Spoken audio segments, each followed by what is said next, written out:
Hey everyone, it has been a few weeks, but we are back with a multi topic episode. Aren't you lucky?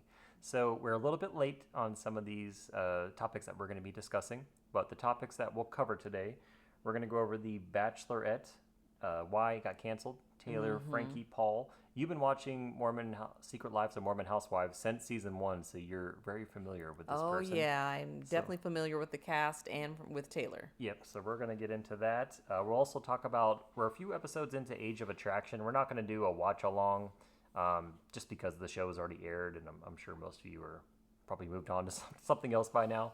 But we started watching it, so we'll give our thoughts on that.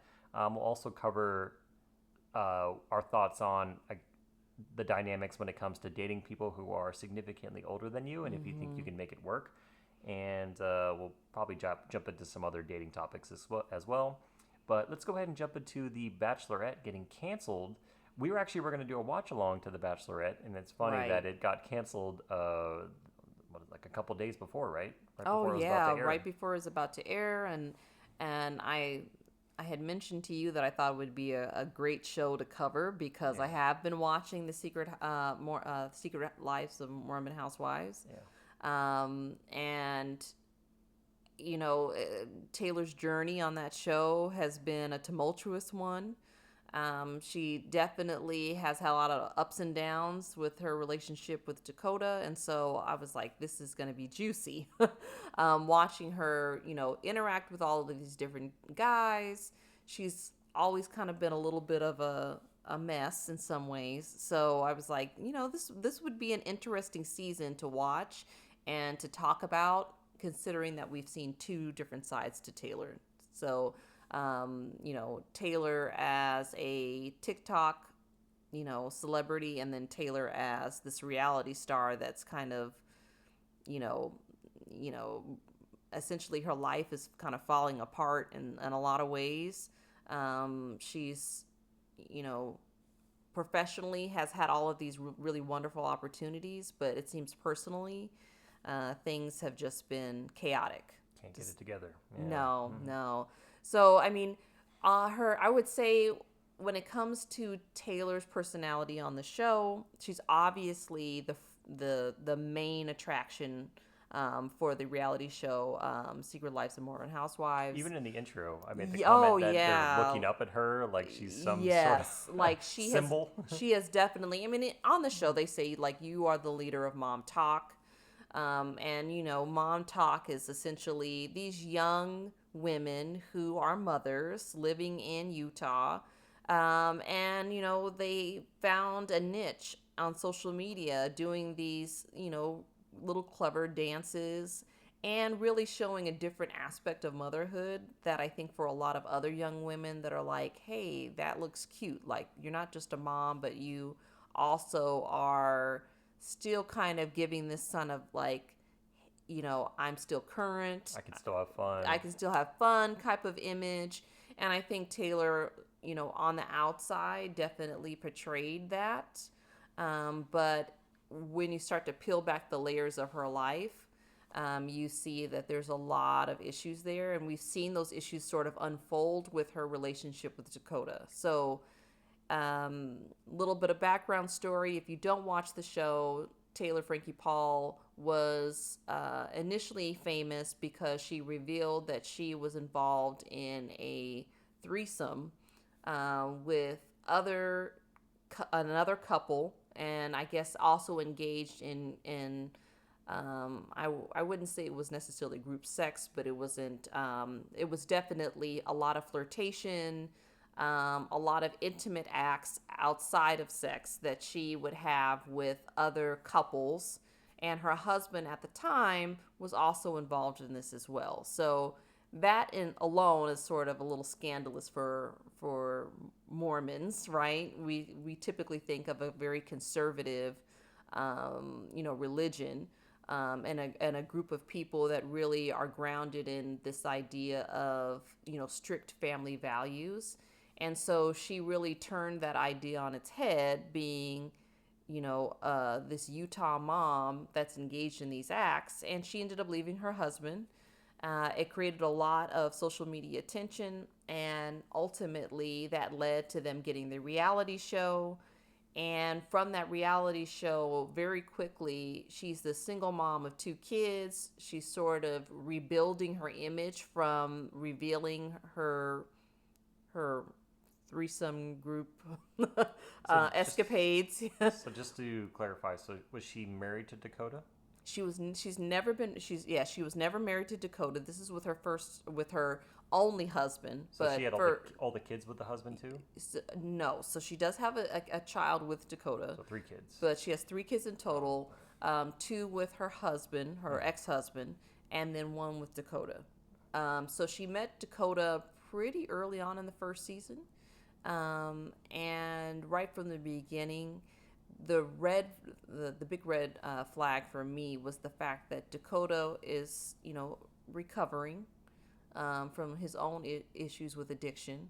And it seemed very obvious that Taylor had some behaviors that were unhealthy and very toxic as well. Do you think hers are mental?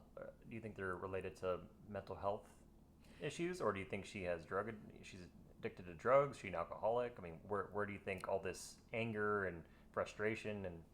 I think anyone that has addiction issues probably has some layer of mental health issues as well. I think that there's a reason why people can be drawn to coping mechanisms for their addiction. And I think there's always something else, what we call comorbidity. There's these idea that there's something else that's also She's predisposed active role in her biological father was an addict, right? So we learn a lot about Taylor's background. We've always known about Taylor's relationship with her mom. Her mom is a part of the show. Her stepdad, who raised her, is a part of the show. They have always been working to sort of guide her in the right direction when it comes to her relationship, especially with Dakota, and wanting to see her be the best mom that she can be for herself and be for her kids, and then also the best person she can be for herself. So we've kind of got some insight into mom, but then this last season we really learned a lot about Taylor's dad and his friend. Taylor's dad is deceased, but his friend mentioned that he dealt with drug addiction issues and also had issues with his temper. So that was something that was brought up before it was ever referenced that he had addiction issues. He had temper issues. And her mom talked about abuse that she endured in that relationship. Because she got pregnant, or she had her at 17? Yes. Okay. Yes, she was a teenager. So I do believe with Taylor, there were definitely characteristics that the friend described in her dad that you see in her. Okay. So a lot of it could be genetic, and then a lot of it could also be mental environmental, and yeah, she's dealing with mental health issues too. Yes. Okay. So I'm sorry, I had cut you off. So you had mentioned that she ended up meeting Dakota on the show in season 1. She ended up meeting Dakota on the show. There was definitely, like, to me, I was like, ooh, I don't think this is a good pairing, just because of that background. And as the show progressed, you could kind of see that it was going to be a volatile relationship. It was driven primarily, I think, on their addiction to the toxicity of the relationship. So fighting and addicted to the makeup, the fighting and the making up, the fighting and the making up. So they were almost addicted to the roller coaster of their relationship, Yes, the highs and the lows. highs and the lows of aggressively fighting each other, and then the sex. It was like this pattern that you could see throughout the past 4 seasons. You can see that play out. It's been on for 4 seasons already. Yeah, because shows produce pretty quickly. Like, they don't. Like the Kardashians. Yes, it's not. Yeah, they never stopped filming. Yeah. So by the time we got to the last season, I mean, she was still having sex with Dakota right before she left for the Bachelorette. You told me the night before. A very dysfunctional story about her is that I don't know if they were together at the time, but he had sex with someone else, and she found out about it, and then he told her about it, but then she got turned on by the details. Yes. And then, yeah. And so that was a perfect example of I believe that Taylor has a sex addiction, but I also think Taylor also has an addiction to the need for affirmation, some sort of male affirmation. So I definitely think that there's a lot of things that are underlining with that relationship. And I also think with Dakota, I think Dakota likes the manipulation that he's able to. I think he's also addicted to the toxicity of that interaction. I think they both have an addiction to sex, and I think they both have an addiction to unhealthy relationship patterns. Yeah. And so that is an example of dysfunction, because you get so upset about somebody engaged in he went on a reality show called Vanderpump Villa, and that is where he was, I think, only the only one out of Dad Talk that actually ended up having sex with somebody there on that appearance on a reality show. And when she found out, she said she was disgusted and hurt by it. She was crying. She was emotional. But then she called him back and wanted to know the details of the sex acts that he did. Weirdo. So that, well, and it makes sense because he's like a drug. Yeah, she's addicted to him. That's interesting. Yeah, because I don't watch the show, but I catch little clips here and there, and even from the first season, I was like, why do they always show her? But then there's a reason they always show her. It's because she's the most dysfunctional one on the show, and she was going to make for great TV, and that's probably why they selected her for The Bachelorette, because they're going to be like, man, this girl's a hot mess, but it's going to make for great TV. It's going to bring in a lot of ratings because the show is very popular. My question to you is, the video that came out was awful. If you haven't seen the video, it's all over the place. You can check it out on YouTube. But in the video, she assaults him, or battery, or whatever depending on where you live. Violence. I guess whatever they would classify that as. But yeah, she was hitting him in the video, and she flung a chair at him in the video and hit the little girl, right? Yeah, hit her daughter when throwing a stool, a metal stool. Yeah. And you definitely see that this is someone who is, you just when she is in that mode, like there's no being able to rationalize, communicate anything with her. Even there was a scene with her and her mom in the car, and like it almost seemed like she was ready to start fighting her mom. Like her temper is like, it's like that. Just once you trigger her, there's no getting her back. She's ready to start scrapping. And I really felt like for her mom that her scary. mom, and I try and avoid the use of this word because I feel like we use it a lot, but I felt like her mom, like she triggers something in her mom.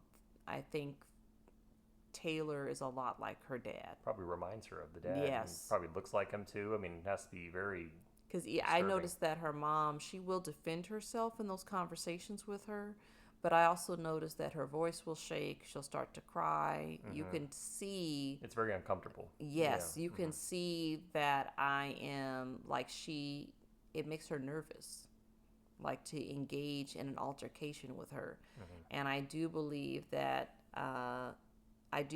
Taylor is very quick to fly off the handle. You see the way that the other girls on the cast are always tiptoeing around her. Mm-hmm. They seem extremely scared when she's upset about something. Because she's the leader, so you can't say anything to her because it's intimidating for them. Kick you out of mom talk, but then also because she has that hairline. What do they call it?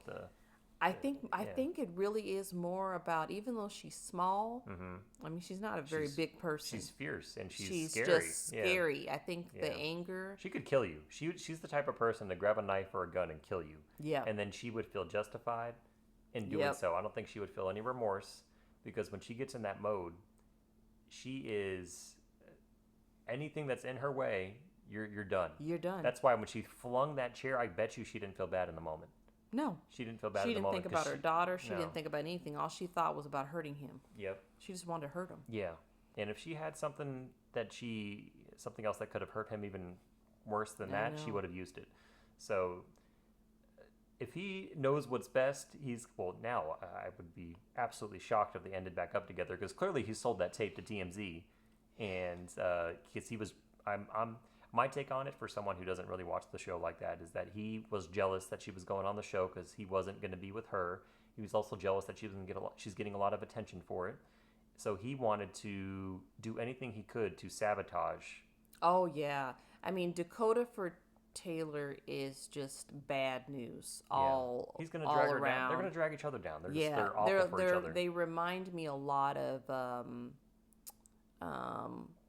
people that I used to see on Intervention, and where Enablers, family, yeah. where the enablers, but also too when family would have a really difficult time getting someone to treatment programs because their partner would also be an addict, and so they were so intertwined through their addiction that they would literally have to convince the partner to go to just to get the person to leave and take the help.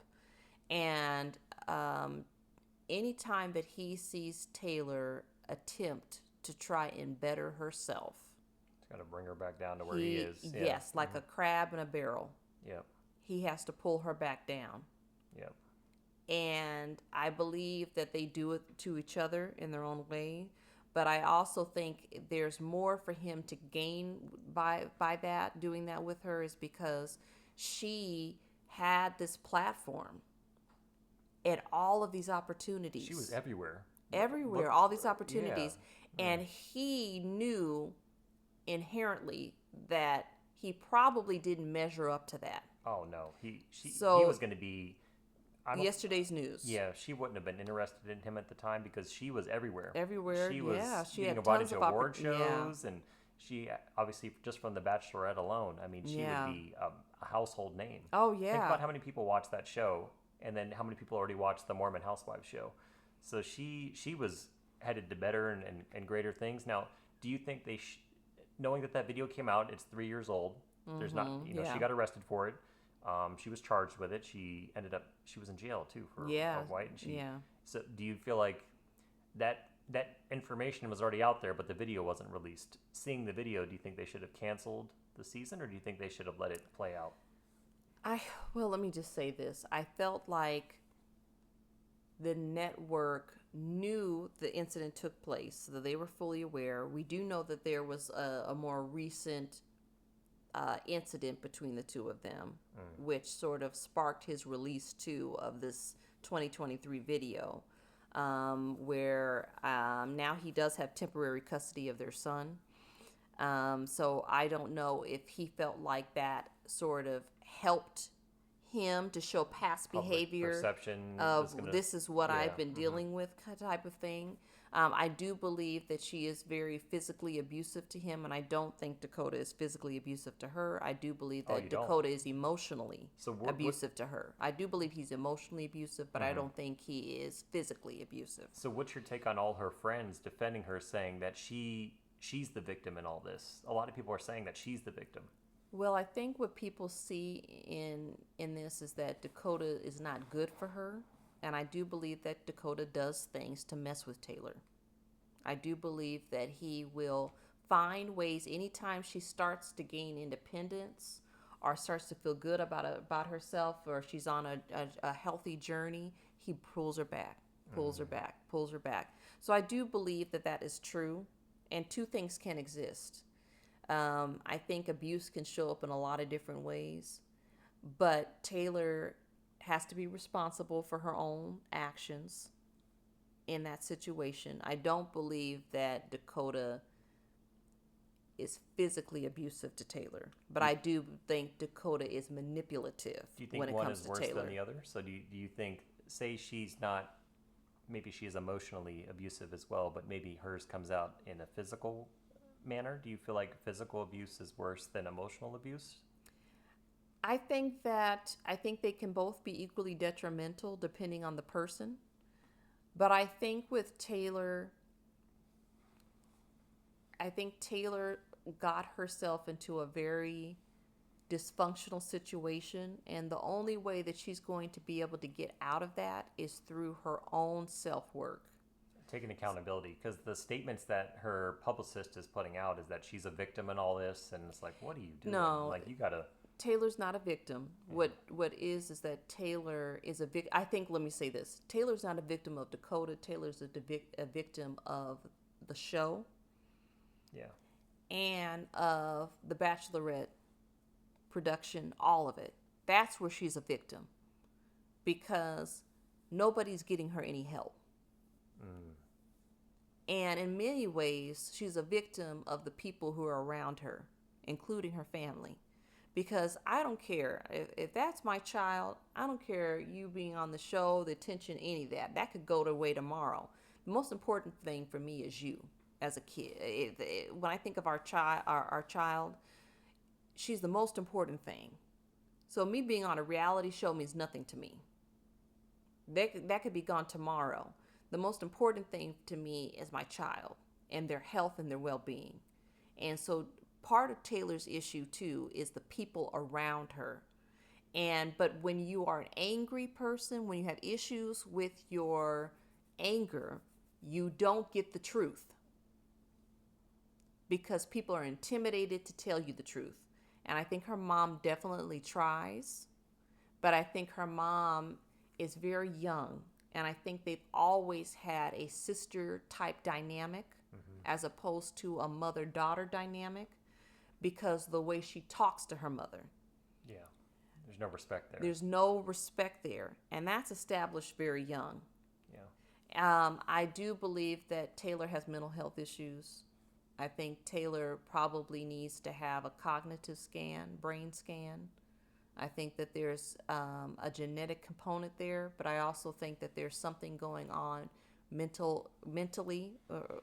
Diagnosed or not. Yeah. Right. I do believe that there is, I think that would give her a lot of relief in knowing where that's coming from. I do believe she suffers with depression. So you teach psychology, or and I know you're not a clinical psychologist, No, but by no means. I'm not a professional. I do not work with, this is just me kind of speaking from, more than anything, I think just my observation from the show, and from what I've learned through study and people that actually do that work. But you can, teaching it, you understand the symptoms of this or that, and you can see it play out in a very obvious way on a reality show, because you're watching this person week to week and they're filming them, and she's this, really the show centers around her. I mean, the show, and rightly so, she has a lot going on. Yeah. So, this is her life's the most the perfect situation show, for a reality TV show, to have somebody like her. But I do believe that there's a lot of things going on cognitively as well as therapeutically that need to be treated, so that Taylor can be on a healthy path. And I don't believe the show and the TikTok and all of this is the right thing for her at this time in her life.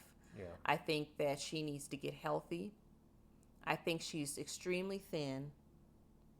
This is something that I've seen even with the other character on the show. I cannot remember her name, but she wanted to be a Ford model. She talked about her struggle with her weight. Yeah. I think there's an unimaginable amount of pressure. And then you're dealing with not only being a young woman with 3 kids, 2 failed relationships. You have all of these things going on in your head and emotionally that you can't even begin to understand. Then on top of that, you're not engaging in healthy patterns. You have this image you're trying to keep up because these people are following you, and it's like, oh, I gotta look a certain way. And she's only in her mid to late 20s. Like, that's very young. Yeah. So she's only in her 20s. Yeah. So all of them are. The oldest is Jesse at 33. Wow. So 33, 34. So they're very young. Very young. And I really do see that this is somebody that's dealing with a lot of... So she's 31. Oh, 31. Going to be 32 this year. Okay. So for most of them, I believe they're in their 20s. So she must be the second oldest. but she's got a lot of things going on, and I don't think that having her kids is the right thing for her right now. No. I think she needs a lot of work. I almost feel like Taylor would really benefit from going to one of those like retreats where you have to get checked in, and it's almost like rehab. Yes, where she needs a good, maybe even a year of diagnosis. Get on the right medications. Yeah. Right. The right therapy. Yeah. Work through dealing with what is healthy, what is unhealthy for me, how to make good choices. And I think if she was to do that, she would come out so much a better person for not only herself, most importantly, because she's got to be able to work through that for herself, but then also for her kids, because more than likely one of them has the same issues. And her career. I mean, if she was to do that, I think a lot of people would respect her for doing that, and then there would be a lot of interest once she comes out, and they would want to see, has she changed? Is she making good choices now? We could probably spend like a whole episode on this, but I was curious. So, 2-part question. Say this video doesn't come out and the season airs, probably would have been very successful. Right. Where do you think she would have ended up? Do you think maybe she would have had, if we compare her in the same space, or compare her to others in the same space, do you think she would have had a career like as big as Kim Kardashian or someone like that? I don't think so. This is what I would probably say to Taylor, and this comes from a place of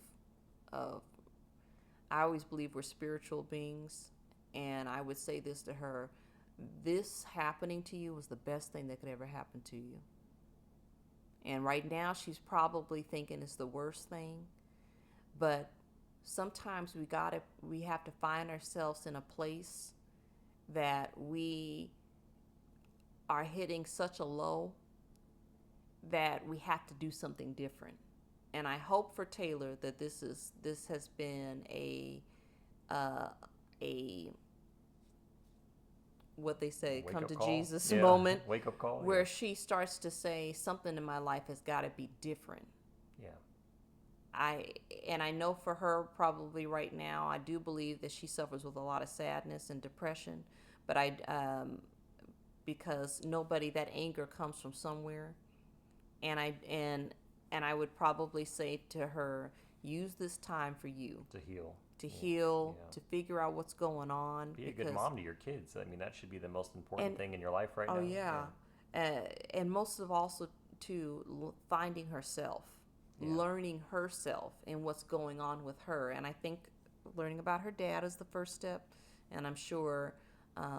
I'm hoping that something positive comes out of this, whether it's somebody reaching out and saying, hey, we'd like to offer you a free opportunity to get the treatment you need, to figure out what's going on so that you can come out of this. And I do believe this.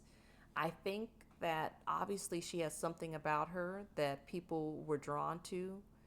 And I would say don't lose that part of who you are. And know that you can recover from this.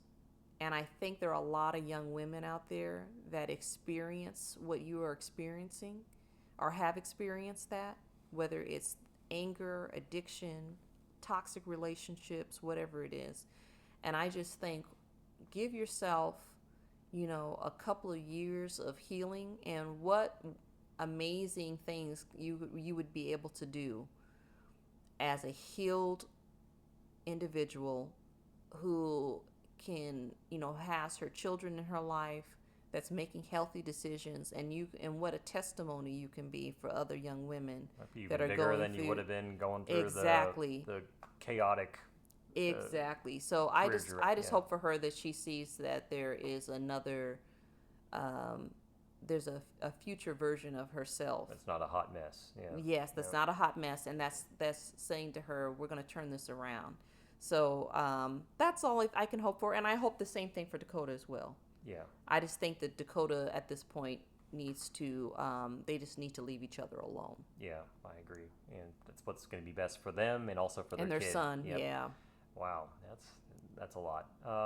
Not sure how to transition from that, but we know, also watched another reality show.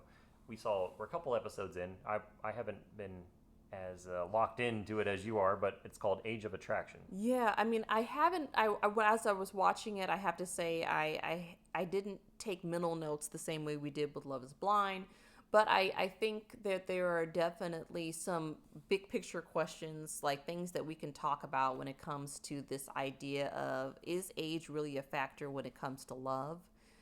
And I think it's something that anyone thinks about in this day and age of dating, right? Especially if you meet each other through online, or even with just meeting through friends, right? What are some of the first basic questions that you would want to know before How old are going you? out with someone? Mm. Yeah, like what do they do? How old are they? Like that age is probably high on that list. So on this show, the whole premise of Age of Attraction is, does age really matter when it comes to chemistry, relationships? Is it really an important factor? So I guess my question then to you is, since uh, you asked me questions about the Mormon Housewife show, what do you think? Do you think that age is as important as it seems when it comes to just society and dating? Can you clarify something for me? So on the Yeah. show, are they allowed to date people that are their age, or they're only dating people who are So older? the premise on the show is that you don't know how old anyone is. But why did they all So pick people that were older than them? because I think that you could easily have attracted somebody that was the same age as you. So in the beginning of the Yeah, they're show, speed dating. they're speed dating. Yeah. So everyone has an equal opportunity to meet someone else. Mm. So there is a high probability that you could find a connection with somebody who's within your age range.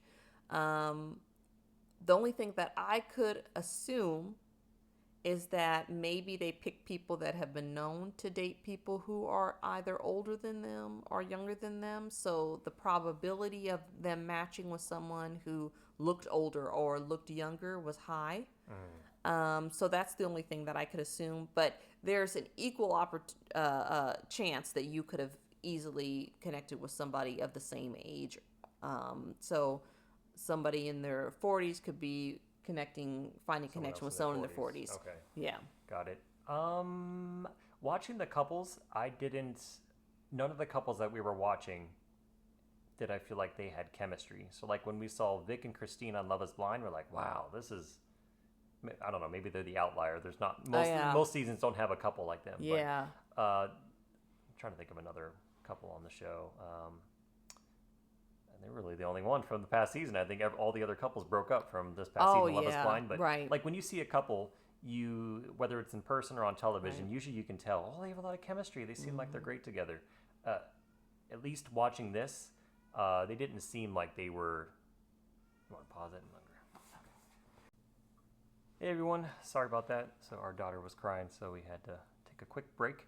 But we were just talking about the dynamic between the different couples on the show, Yeah. and then I was saying that I don't feel like anyone on the show really had the chemistry that we saw from Vic and Christine's relationship on Love Is Blind. I know that's kind of a rare love that you don't see Right. very often, but even just watching some of the different couples on the show, I didn't see any of that. Most of the relationships seemed like superficial relationships. Mhm. Um, I should have taken notes of all the names, but Yeah. I'll just be general. So one of the couples, or one couple from the list of couples, ones that revealed the ages to each other, Right. it seemed like she was stuck between two different guys, and the one that she ended up going with, Yeah. it seemed like she was drawn to his money, Yeah. and that he was going to be able to provide her with a lifestyle where she essentially was just like his arm candy, didn't have to do anything. Well, and that was my summary of the interaction. Now, some people may say that's not true. Money never came up in their conversations, but I don't know. It just felt like to me that there was a little bit of like feeling like she would be taken care of Yeah. in that relationship. And so I do believe that can happen, especially when there's an age gap. I think sometimes people are looking for someone that is going to provide something to them, especially when there is that significant gap in age, because you're not going to have a whole lot in common, outside of maybe some general interest, but there are going to be definitely experiences, memories. They were 33 years apart. Yeah, I mean these are huge gaps. So he could have been her grandfather potentially. Yeah. So I mean, to assume that there isn't something else that is being gained in those types of relationships. I don't think it's true for every single relationship in which there's an age gap, but I do believe that that can happen, and you just have to make sure that there's not a role that person is filling for you, especially if you're the younger person in that relationship. And then I also think if you're the person who's older, you also have to ask yourself, what are you hoping? Are you willing to be supportive as this person grows, develops, and changes? Because we're always changing, right? No matter how old we get. But the older you get, you become more solidified in who you are. Mm-hmm. And when you're somebody as young as 27 with a person that's 60, which is the age gap, right? He's kind of, locked into who he's going to be. Yeah. Whereas a 27-year-old, she's still at the very beginning of figuring out who she is. Yeah, she's going to be a completely different person by the time she's 40, or at least you would 35, hope that 40. Yeah. And even someone who's very mature at 25, 26, 27, you would hope by the time you're 40 that you've matured in a positive direction. So she may be completely different, and by the time she's 40, he may still have... How old will he be? Yeah, and he may still have an interest in women that were the age when he met her. Yeah. So maybe she's too old for him at that point. We see that with Leonardo DiCaprio is a perfect example. The man does not date women over a certain age, even though he's in his 50s now, right? I believe so. Close. Yeah. He's closing in on 50 if he's not there already. But I was just giving my impression of the couples on the show. Now, do I think that it can work dating someone who's much older than you? I do think it can work, but it has to be, you have to have the right personality on both ends. So it can't be, I'm an older man and I'm attracted to this little young thing, because you're not going to be young forever. Eventually, she's going to be much, past that 35. Right, exactly. Whatever the cutoff some men view as, now she's an older woman. Right. And I'm no longer attracted to her. So that can't be the reason that you were drawn to her, because she's going to get older, and then if that's the case, then you're just going to trade her in for someone else once she reaches that age. And then if you're dating someone who's older, there's a lot of things that come with that. So you may find someone when you're 27 and he's 60. Well, 10 years from now, this man is going to be 70 years old, and you hope that he's still, able to get around and do the same things that he was able to do at 60, but that's not guaranteed. And the life expectancy in this country is 78 years old for men, I believe. Yeah, because at that point, you're like a home health aide. You know what I mean? Like, I mean, the thing is with people is that you will feel that age gap, because we all will get older. She'll only be 37 years old, and he'll be 70. Yeah. Like, that is... I know 27 and 60s, that's a huge age gap as well, but you got to think by the time she's 47, he's going to be 80 years old. And she's going to be taking care of him. Yeah. Maybe that's what he wants. So he's getting what he wants out of it, and if she's looking for to gain something financially, then you better hope this man does not sign a prenup. Yeah. Because you're going to get nothing if that's the case. Because she was asking him questions about kids. I was like, you gonna care for the kids and him? Because that's what you're looking at. The thing is that it's no different. It's no different as when you have children very young. When people go, oh, I'm going to have all this time with my kids if I have them really young. Yeah, you are, but you also get old together. That's true.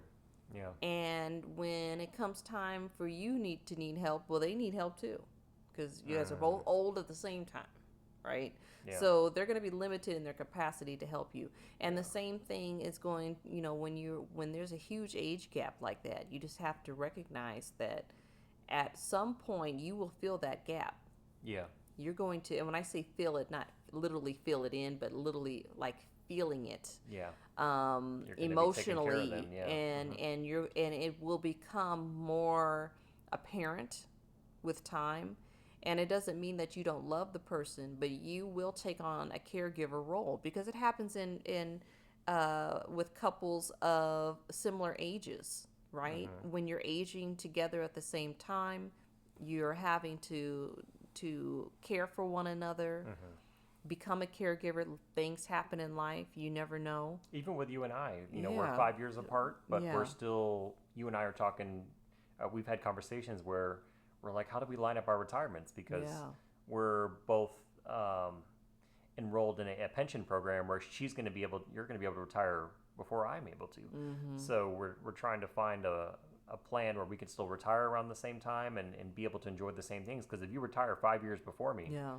I mean, what are you going to be doing while you're just going to wait for me to finish working? I mean, Yeah. and imagine that times 4. Say there's a 20-year age gap between us. I mean, Yeah. I'm going to be at a completely different point in my life at 35 than you are at 55, or when I'm Exactly. 45 and you're 65. So I think that's the main challenge that people would face when you're dating someone who's much older. Yeah. I'm not saying that the love isn't there, but It's a lot. I would be curious to know what someone's motivation is for dating someone who's significantly younger or significantly older Well, than you. because you could, at any time in a relationship, you could find yourself in a caregiver role. That could happen at any time. You know what I mean? Something drastic happens, or traumatic, and then next thing you know, you're a caregiver for your partner. But I think when you're close in age, there is that expectation that you're going to go through those times together as a couple. Like, we'll age together. We're gonna, you know, sort of be in the same stage of life at the same time. Yeah. And so there's an expectation with couples knowing that you're going to experience that. But when you have a really big age gap, and here you are and you're only 40, and you're in a caregiver role to your partner who now is, 70 something years old. So put yourself in her position. Imagine you are the age you are now. You're 40, and imagine you have the same age gap that this couple did. You would be dating a My dad. 63-year-old, right? Or My no, dad at sorry. that So point. it was 33 years. So you'd be a 73-year-old. So you'd be dating a 73-year-old My man dad, right now. my dad's age. Yeah. So that's that's the main challenge and the main concern that I would have. Now, do I think it's wrong to date someone much older or much younger? No, you're free to do so. But these are things that you need to consider. Yes. Yeah. And I think anything more, even 10 years is a pretty big age gap. But once you're starting getting up to the 15 years older, 20 years older, 25 years older, Yeah. 33 years older, Yeah. I mean, these are serious. These are conversations you need to have way before you consider even getting serious with the person. Yeah, because there's the one thing to have somebody care for you financially, Yeah. but there's another thing to actually put in the physical work to care for Do you somebody. trust this person to take care of you? Because that man is 60. There's a chance in 10 years or maybe less than 10 years where he's going to need her to help take care of him. And I saw those nails and those eyelashes. Yeah, she seems like she's really into herself, which is fine. That's great, but Well, it just Yeah. did. I didn't see those hands putting on latex gloves and wiping somebody's booty. nope, because her little long fingernails And would go yeah, right through that I glove. I just didn't look at her and was like, oh, this is them. And like I said, people are caregivers at any stage in life. At any age, you could find yourself in a caregiver role. And there are people that enter relationships knowing they're going to be a caregiver to someone. You might be in a relationship with someone who's in a wheelchair, or in a relationship with someone who has, maybe is deaf or blind or whatever it is, whatever disability. Maybe they just have chronic illness, right? So I think when you go into a relationship knowing that you're going to be in a role of caring for the person, that's one thing. But I don't think, and the show doesn't highlight it, these are all able-bodied people, right? They're all functioning, healthy, seemingly healthy individuals. But as you get older, the likelihood of some sort of health condition coming up becomes a lot more significant. And when you're 27, you're not thinking about being a caregiver. You're just not.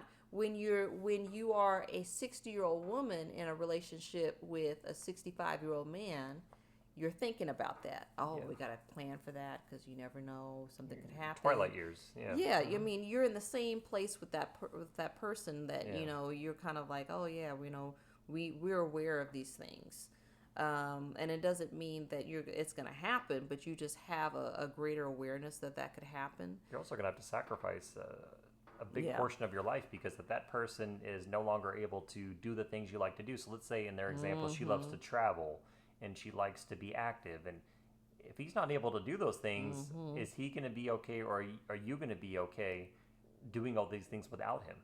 Yeah. I think you'd probably feel guilty because he probably needs you there to help take care of him. Yeah. So you got to think too, whatever you love them through I can't remember the vowels. Sickness and health. Sickness and health, yeah. So if that's something that you're okay doing, that's great, but then you need to understand that you're going to be making a lot of sacrifices in your life to be with this person. Oh yeah. And he's wanting to go on the Viking cruise and you want to be on Carnival. Like he's like, I want to take a slow paced cruise, and you're like, I'm ready to. You're wanting to go to the club. You want to go to a matinee movie. So it's just, I mean, and like I said, this can happen with same age couples, but I do believe that there is an extra layer of complications that will ultimately arise. That is going, and as the younger person in the relationship, if you are a caregiver, if you are the person that's going to do that. Now, some people, maybe they have enough money they can hire a nurse, and you don't ever have to get your hands involved in that. But what happens is that love may not be enough to get you through that. Yeah. Do you think her, like you said, they didn't discuss it on the show, but do you feel like that, I wish we wrote down the names, but you guys know who we're talking about because I think they're the only one on the show who had a 33-year age gap. Do you feel like her main motivation to date this guy was money? Because she went on a date with another guy who was a healthcare director. Yeah. And he, maybe, my take from it is that maybe she was creeped out by the date or wasn't into it because he was giving her a massage, but she seemed like she was having a good time, but I don't know what happened during that date to make her go to the other guy because I didn't see any chemistry between her and the older guy.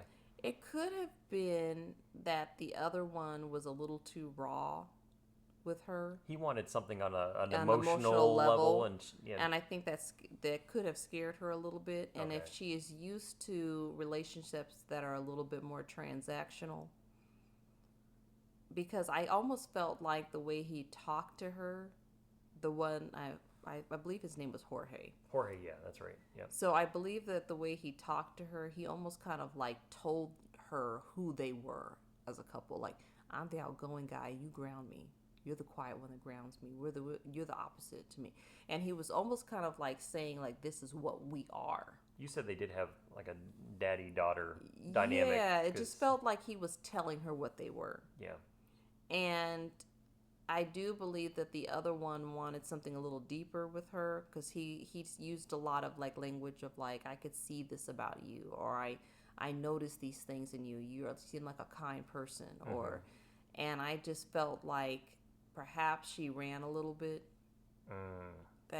That was too intense for her. She liked more of the surface level dynamic with the other guy. Yeah, because I think that regardless of your age, I think people have a tendency to attract the thing that is comfortable for them, and sometimes that's not always the best.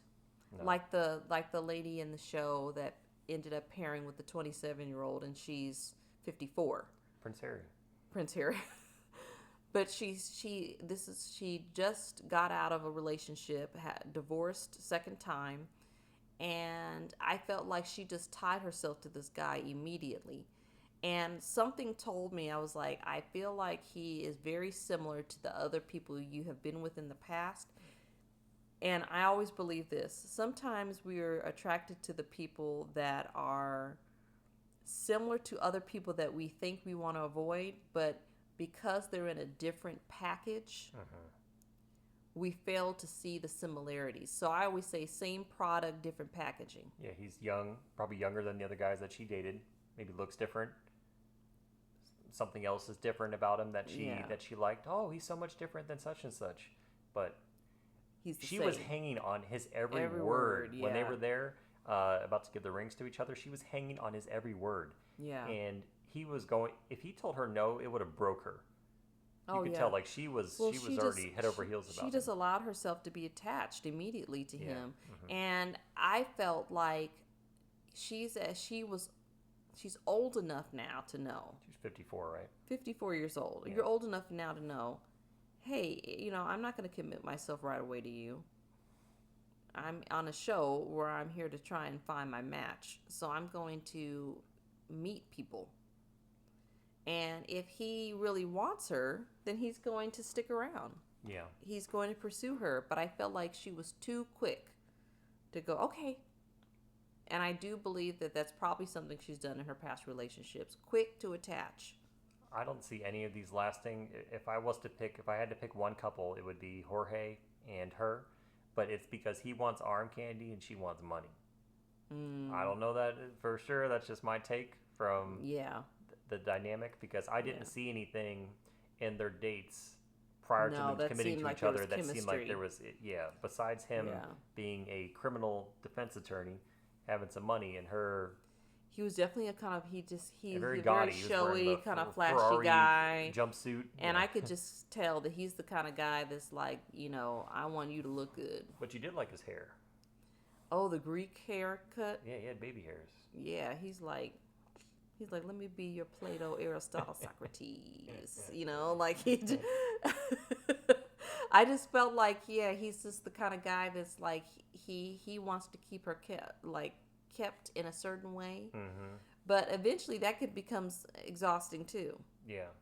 You can only get, when you're in a situation where you're having to be on like that all the time in your relationship, that can get old. He's always going to want her to be dolled up and nice outfits. This guy definitely seems like the type that he wants a little doll that he's going to be able to dress up. And I think at 27, that sounds good to her.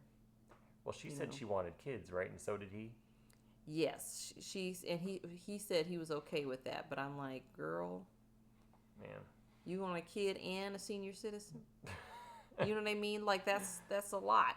You taking care. Any of you out there that have these huge age gaps in your relationship? We love you. We don't mean to be picking on you. No. Hey, we're in our own.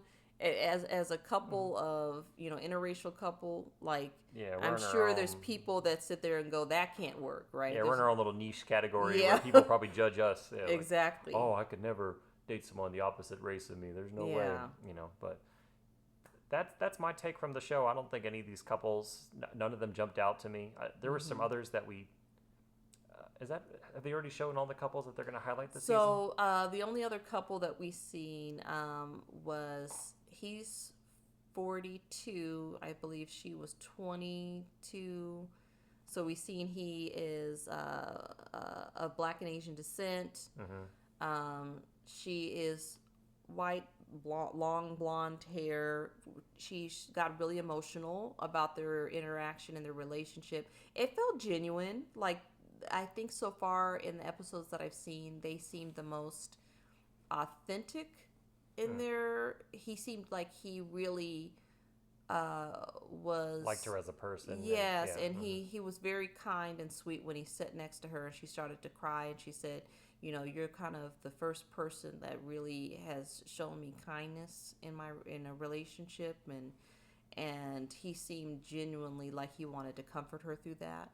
The only other couple that we saw, we couldn't figure out who he looked like, but he looks like quite a few people were like, he's like a hybrid of like Nick Lachey with a little bit of, I can't remember some of the people we were trying to think of, but he's the one that has the two daughters, 14, I believe, and 12, and then he ends up getting paired with young blonde 22-year-old girl, and he looked like he was shocked, but I'm like, dude, that is exactly what you were looking for. We joked that he was shocked that he thought she was younger and he was disappointed. Yeah, he looked at her and he was like, you look like my daughter's best friend.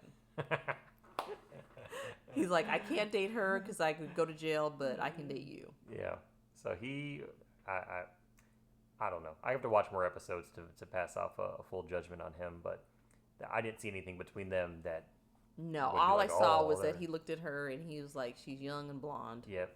And then he was acting and like, oh, I can't believe she's that young. But then in his mind, he's like, dang, I thought she was 18. Yeah, no. I know. He might have thought he was like, she's old. Yeah. Too old for me. She's too old for me. Yeah. But yeah, I definitely got the sense that he's used to dating a lot of women that look like that. Yep. So that was my take on the show. I don't think there's any other. We are going to watch Love Island this summer, so that's one that we have coming up. Yeah, we have Love Island coming up that we're going to talk about. We also we wanted to do an episode on Katie Bates. Yep. And Travis Clark, and Yep. kind of that saga unfolding of, like, just this idea of really polar opposite from a Taylor Frankie Paul, where you have these two individuals that are really kind of squeaky clean. Or so we thought. So we thought. Yeah. Also very religious.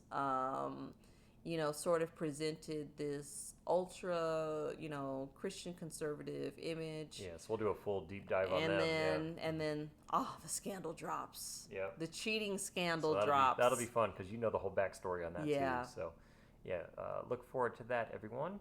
And I think we hit everything. Was there anything else from Mormon Housewives or Age of Attraction that you wanted to cover before we head out? I would just say that anybody that watches these shows, when a lot of these people are sort of reflections of what other people may have be going through in their own lives or have experienced. And I think overall, love and attraction are in some ways a bit of a mystery. And so I do think that these shows can really show how it can go very wrong, but also too that it's unpredictable, and how you can have a pairing and it really work out, and you can't necessarily box people in or determine what's going to be the right fit. And so I think Vic and Christine are a perfect example of that with Love is Blind. I'm sure with Age of Attraction, we're seeing that people can be drawn to people without age being a factor, or looking young, quote unquote looking young, being an important factor. And I think also too with Mormon Housewives, we're seeing as well that we've seen that interview with Jessie on Call Her Daddy, dealing with her own version of what she described as emotional abuse, that we can also attract people for all the wrong reasons as well. And that can be another form of chemistry. It's just a form of toxic chemistry. So I just think that I would say, on to wrap it up, that you can have great connection. You just want to make sure that it's a positive connection and not a negative connection. Yep. So that would be my takeaway, broadly speaking, across all of these shows. And if you're, in a relationship and you're like, oh, I feel drawn to this person, just do a quick check and say, is the thing that you're drawn to really based off of them bringing out the best in you and you bringing out the best in them and having a really positive relationship, or is it based on some level of dysfunction? Yeah. Yep. That's very well said. All right, everyone. So we will be back. We're going to try to do one episode a week. So thank you all for checking out this week, and we will be back with a new episode. Hopefully we're going to try to drop them usually on like a Friday or a Saturday. Mm-hmm. So that'll be the plan going forward. So we'll catch you all next week. Catch you next week.